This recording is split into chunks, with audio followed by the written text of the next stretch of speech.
Hello, good morning, students. How are you? Now start. Chapter number 4, linear equations in two variables. ठीक है, तो जैसे कि हम पहले पढ़ चुके हैं, लीनियर वो क्या था, लीनियर पोलिनोमियल इन टू वेरिएबल्स. ठीक है, वहाँ पे क्या था पोलिनोमियल, यहाँ पे क्या है इक्वेशन. तो देखो स्टूडेंट, पोलिनोमियल इक्वेशन में कोई डिफरेंट नहीं होता. सपोज हमने कोई पोलिनोमियल ले लिया x² + x + 2.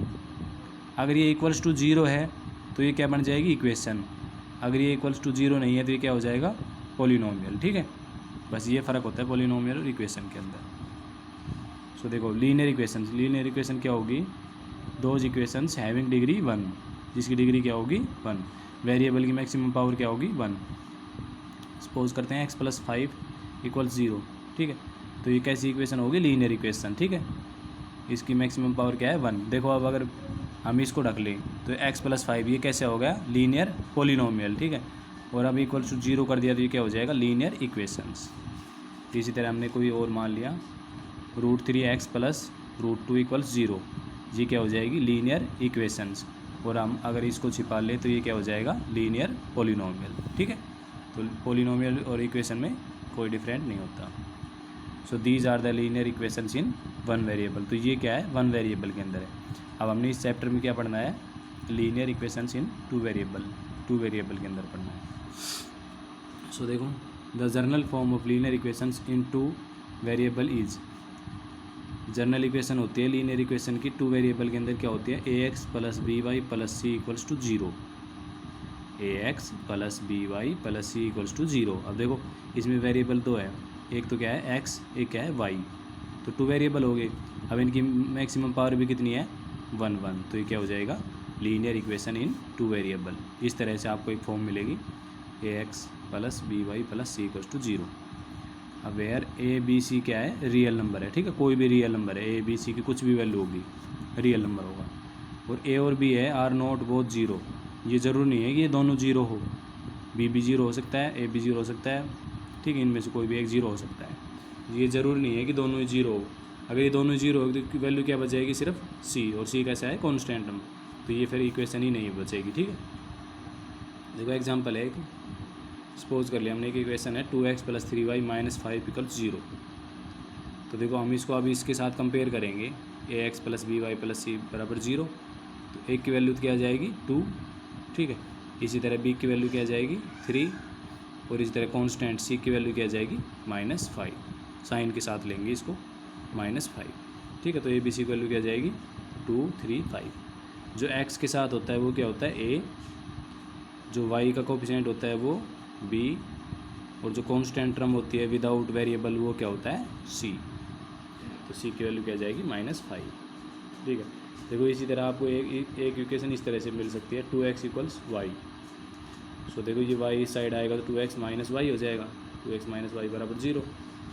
अब देखो 2x - y इसको लिख सकते हैं 2x - y + 0 = 0. अब देखो 0 किसी में ऐड कर लो कोई फ़र्क तो पड़ेगा ही नहीं. अब देखो इसको इसके साथ कंपेयर करेंगे क्या ax + by + c = 0. तो देखो a की वैल्यू क्या आ गई 2, b की वैल्यू क्या आ जाएगी -1, क्योंकि y के साथ ये क्या मल्टीप्लाई है कोफिशिएंट -1. अब देखो c की वैल्यू क्या आ गई 0.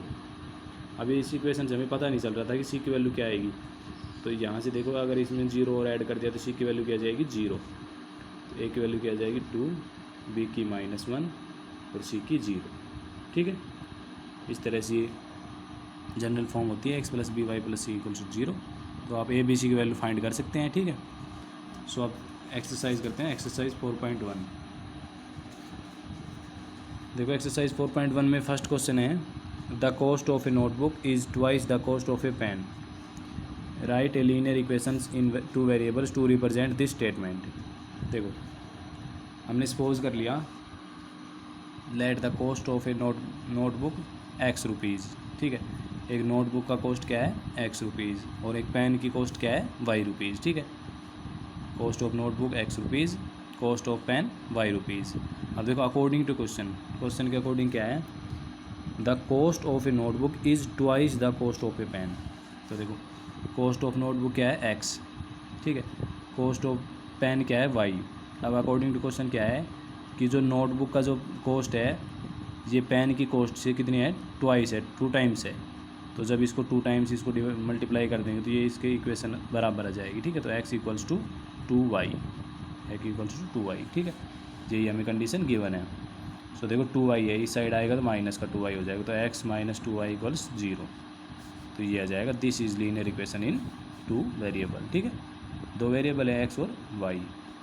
सो ये बस हमने यही फाइंड करनी थी, इसकी रिप्रेजेंट करनी थी, x minus 2y equals 0। This is linear equation in 2 variable, ठीक है। अब देखो इसी तरह कह रहा है क्वेश्चन सेकंड, बहुत आसान एक्सरसाइज है ये, बहुत ही आसान। देखो बिल्कुल इजी है express the following linear equations in form of ax plus B Y plus C equals to 0 and indicates the value of a b c, ठीक है। मीन्स क्या करना है कि इस जो भी हमने इक्वेशन दे रखी है 8 इक्वेशन, उनको इस फॉर्म में कन्वर्ट करना है और a और b और c की वैल्यू फाइंड करनी है उनको, ठीक है। सो देखो क्वेश्चन सेकंड में क्या कर रहा है, हमें जर्नल इक्वेशन क्या दे रखी है, ax plus B Y plus C equals to 0। अब हमने फाइंड क्या करना है, find the value of A B C. We have to find the value of A B C. अब देखो ए बी सी की वैल्यू फाइंड करनी है। फर्स्ट पार्ट है इसका 2x प्लस 3y इक्वल्स 9.35 और 5 के ऊपर ये बार है, ठीक है। ये हम फर्स्ट चैप्टर में डिस्कस कर चुके हैं। बार का मतलब क्या होता है, रिपीटिंग वैल्यू, 5 रिपीट हो रहा है, तो इसको 5 बार।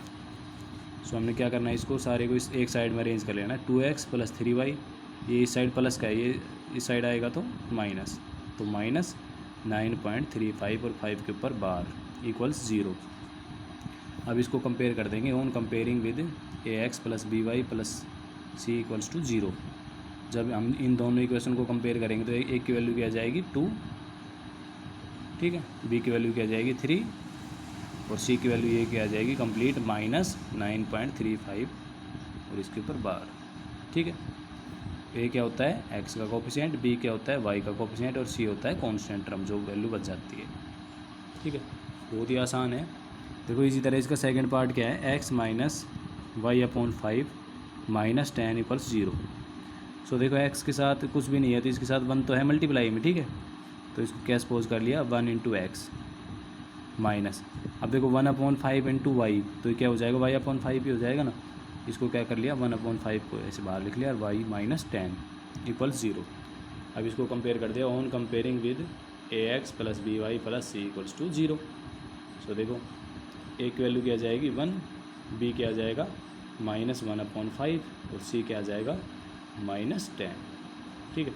देखो यहाँ पे सारी वैल्यू क्या होती है पॉजिटिव, प्लस होती है, ठीक है। तो ये इनको क्या लिखेंगे माइनस के साथ, साइन के साथ लिख देंगे, माइनस 1/5 और माइनस 10, ठीक है। इस तरह से इसके आप जो भी पार्ट बजाते हो उनको खुद सॉल्व करना, ठीक है। देखो एक और करवा सकते हैं क्वेश्चन, इसका है फिफ्थ पार्ट में दे रखा है 2x इक्वल्स -5, 2x इक्वल -5। तो देखो इस साइड ये -5 है, इस साइड आएगा तो प्लस, तो 2x प्लस 5y। अब इसमें 0 और ऐड कर देंगे अपनी, प्लस 0 इक्वल 0। देखो 0 ऐड करने से कोई फ़र्क तो नहीं पड़ेगा ना, सो 0 इक्वल्स 0। अब इसको इस कंपेयर कर देंगे इस इक्वेशन के साथ ax plus B Y plus C equals to 0। तो a की वैल्यू क्या हो जाएगी 2, b की क्या हो जाएगी 5, c की क्या हो जाएगी 0। तो a की 2 हो जाएगी, b की 5 और c की 0। क्लियर। इसी तरह देखो इसका लास्ट पार्ट क्या है 8th, 5 equals 2x, 5 equal 2x। सो इसको हम इस तरह भी लिख सकते हैं 2x इक्वल्स 5, 2x इक्वल 5, ठीक है। सो देखो ये प्लस 5 है, इस साइड आएगी -5, तो 2x -5 हो जाएगा, 2x -5 इक्वल 0। अब इसको कैसे लिख लेंगे 2x प्लस, अब देखो इसके अंदर y के कोई भी टर्म नहीं है, ठीक है y, तो इसको क्या लिख लिया प्लस 0 इंटू वाई। अब देखो y को जब 0 के साथ मल्टीप्लाई करेंगे तो 0 ही आएगा वैल्यू, ठीक है। तो हमने अपनी मन से ले लिया क्या 0 इंटू वाई माइनस 5 इक्वल्स 0। तो इसको जब कंपेयर करेंगे तो एक की वैल्यू क्या आ जाएगी 2, y तो इसके अंदर है ही नहीं, तो y को क्या मान लेंगे 0 और c की -5। तो एक की 2, b 0 और c -5, ठीक है।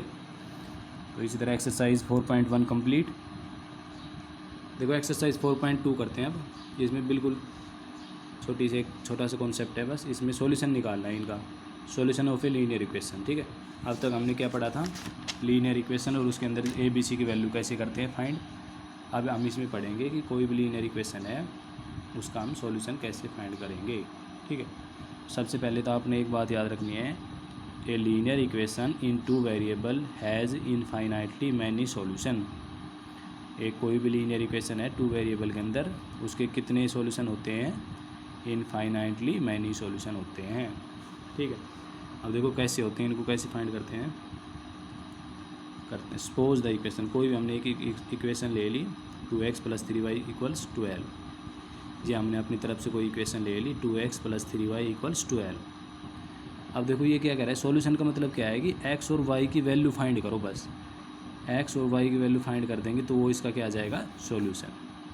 तो क्या है 2x + 3y = 12। देखो सबसे पहले इसका सॉल्यूशन कैसे फाइंड करते हैं, तो हम हमेशा x और y में से किसी भी एक को 0 मान लेंगे, तो पुट क्या कर देंगे, x = 0।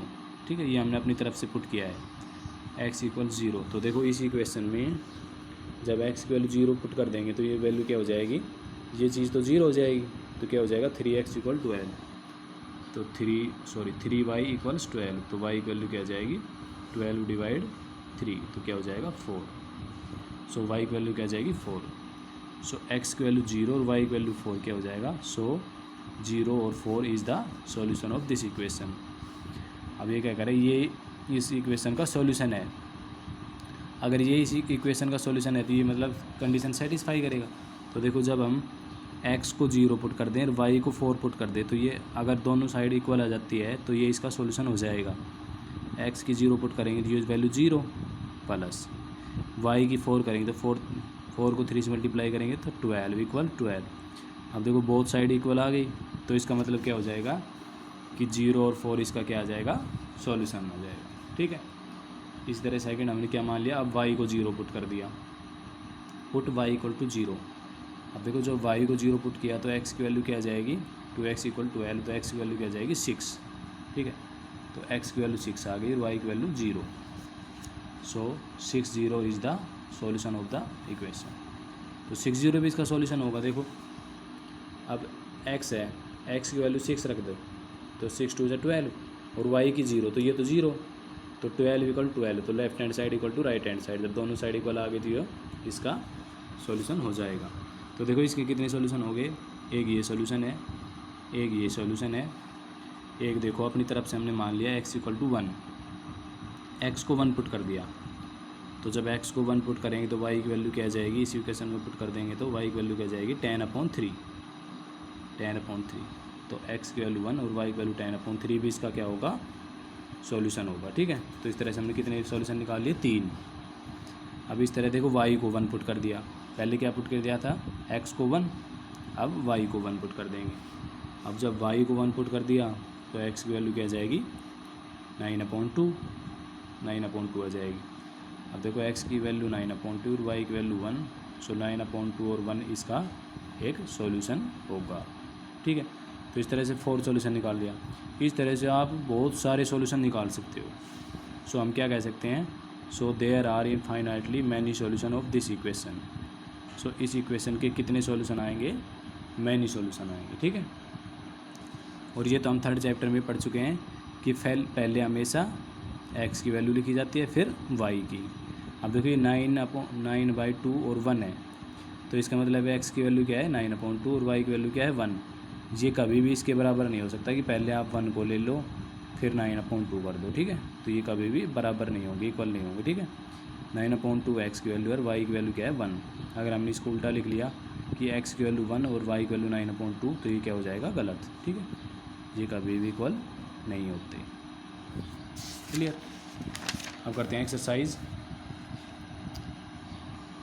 देखो एक्सरसाइज 4.2। एक्सरसाइज 4.2 का फर्स्ट क्वेश्चन कह रहा है कि which of the following option is true and Y.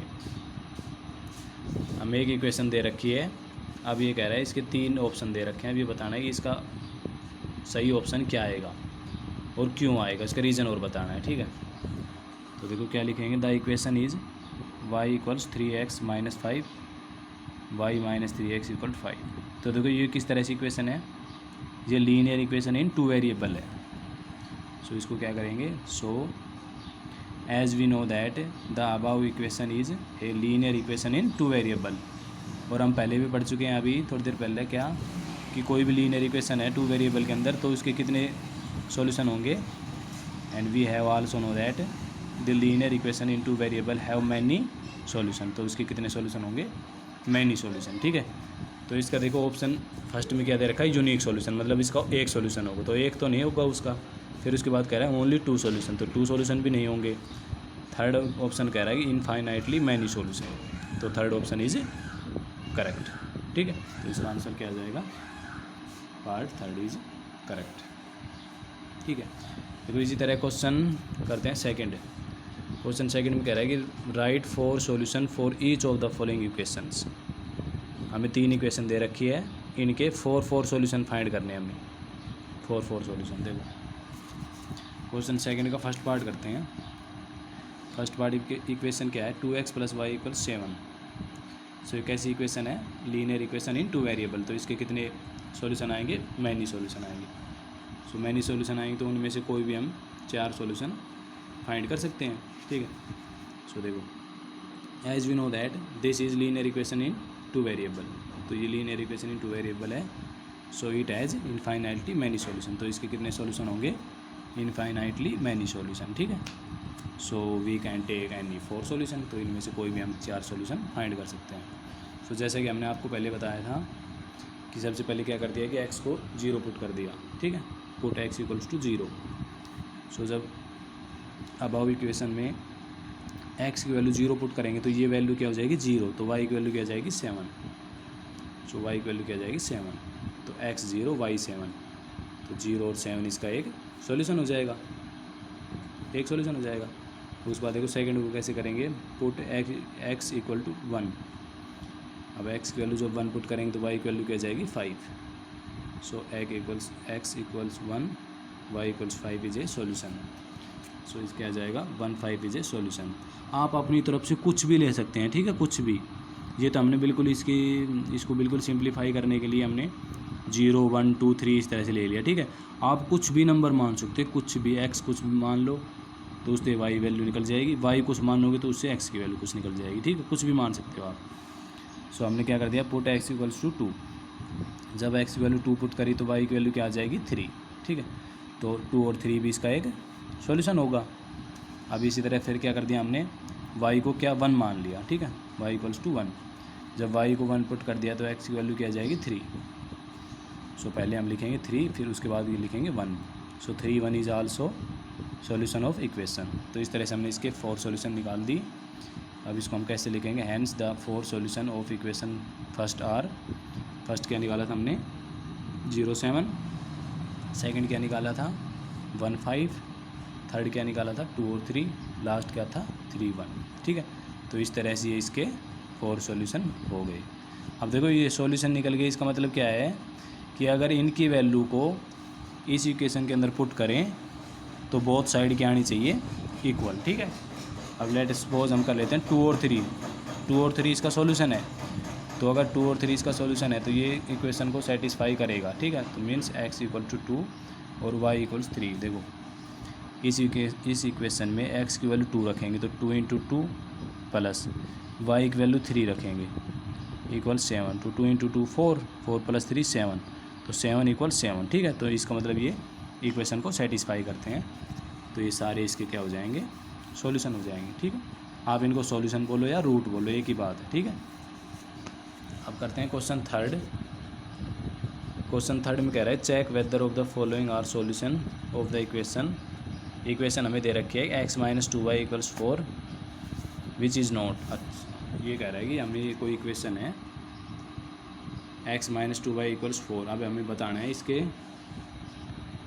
इसके हमें को 5 पार्ट दे रखे हैं। ठीक है, अब हमें चेक करना है कि ये इसके सॉल्यूशन या रूट है या नहीं है। तो हमने क्या बताया था आपको अभी, कोई भी अगर इसका सॉल्यूशन है तो मीन्स वो इस इक्वेशन को क्या करेगा, सेटिस्फाई करेगा।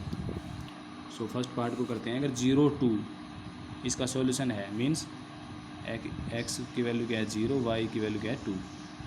अब इसके अंदर पुट कर देंगे फर्स्ट इक्वेशन के अंदर, तो x के प्लेस पर 0 और y के प्लेस पर 2, तो ये क्या जाएगा 4 नॉट इक्वल टू 4, तो दोनों इक्वेशन क्या आएगी, नॉट इक्वल आएगी। सो 0 2 is not the solution of equation first, तो 0 2 इसका सॉल्यूशन नहीं होगा। ठीक है, क्यों नहीं होगा, क्योंकि ये इस इक्वेशन को सेटिस्फाई नहीं कर रहा। ठीक है, इस इक्वेशन को सेटिस्फाई नहीं कर रहा। अब देखो इसी तरह इसका फोर्थ पार्ट में हमें चेक करना है कि √2 और 4√2 ये इसके सॉल्यूशन होगा या नहीं होगा। तो देखो x की वैल्यू क्या है √2, y की क्या है 4√2, तो हम उसके अंदर पुट कर देंगे। तो इक्वेशन क्या है हमारी x - 2y = 4, तो x की वैल्यू क्या रख देंगे √2, y की वैल्यू क्या रख देंगे 4√2 = 4। सो √2 माइनस देखो 4 × 2 8 √2 = 4। सो जब इसको माइनस करेंगे तो क्या आ जाएगा -7 √2, तो माइनस ये तो लेफ्ट हैंड साइड क्या आ गई -7 √2 और राइट हैंड साइड क्या आ गई 4, तो ये तो बराबर नहीं है, इक्वल नहीं है। सो क्या हो जाएगा, so √2 4√2 is not the solution of equation first. So ये इसका सॉल्यूशन नहीं है। ठीक है, सो इसका सॉल्यूशन नहीं है। ठीक है, देखो इसमें सॉल्यूशन इसका आएगा सेकंड पार्ट। ठीक है, देखो सेकंड पार्ट को देखो, सेकंड पार्ट देखते हैं। 2 और 0 दे रखा है। ठीक है, तो x की वैल्यू क्या रख देंगे 2 और y की 0, तो 2 = 4, तो ये तो इसके 2 = 4 नहीं होता, तो ये भी नहीं है इसका। ठीक है, फर्स्ट पार्ट भी नहीं है, सेकंड पार्ट भी नहीं है। थर्ड पार्ट क्या है 4 0, मीन्स x की वैल्यू क्या है 4 और y की 0, तो ये क्या, इसको सोल्व करेंगे तो क्या आएगा 4 = 4, तो इसका मतलब थर्ड पार्ट इसका सॉल्यूशन होगा। ठीक है, फोर्थ को हम कर ही चुके हैं अभी, तो फोर्थ इसका सॉल्यूशन नहीं होगा। इसी तरह फिफ्थ को करते हैं, x की 1 रखते हैं और y की भी 1, तो ये आएगा -1 नॉट इक्वल टू 4, तो ये फिफ्थ पार्ट भी इसका नहीं है। तो only third part is the solution of the equation. ठीक है, तो केवल थर्ड पार्ट है वो इसका क्या आएगा सॉल्यूशन। ठीक है, अब देखो इसी तरह इसका लास्ट क्वेश्चन है छोटा सा, बस ये क्या है कि find the value of k if x = 2 and y = 1 is the solution of the equation. अब ये क्या कह रहा है कि अगर 1 2 और 1 इसका सॉल्यूशन है, तो इसमें हमने क्या फाइंड करना है, find the value of k। तो बड़ा ही इजी सा क्वेश्चन है। देखो इक्वेशन क्या दे रखे है 2x + 3y = k, 2x + 3y = k। सो हमें कंडीशन क्या दे रखी है कि x की वैल्यू 2 और y की वैल्यू 1, इसका क्या आएगा सॉल्यूशन। सो अगर ये इसका सॉल्यूशन है तो ये इसका इक्वेशन को सेटिस्फाई करेगी। सो जहाँ जहाँ x है वहाँ पे 2 रख देंगे वैल्यू और y की वैल्यू 1 रख देंगे। तो इस इक्वेशन में x की वैल्यू 2 रख दिए, तो 2 × 2 प्लस y की वैल्यू 1 रख देंगे, तो 3 × 1 = k, 2 2 = 4 प्लस 3 k, तो k की वैल्यू क्या आ जाएगी 7। ठीक है, तो k की वैल्यू 7 क्या आ जाएगी इसका आंसर। ठीक है, हमें क्या दे रखा है x की वैल्यू 2 और y की वैल्यू 1 है, ये इसका एक सॉल्यूशन है। सो हम जानते हैं अगर ये इसका सॉल्यूशन है तो ये इस इक्वेशन को सेटिस्फाई करेगा। ठीक है, इस इक्वेशन को सेटिस्फाई करेगा। देखो अब ये अबाउ इक्वेशन है, अब ये इक्वेशन क्या आ गई 2x + 3y और k की वैल्यू अभी क्या निकाली हमने 7।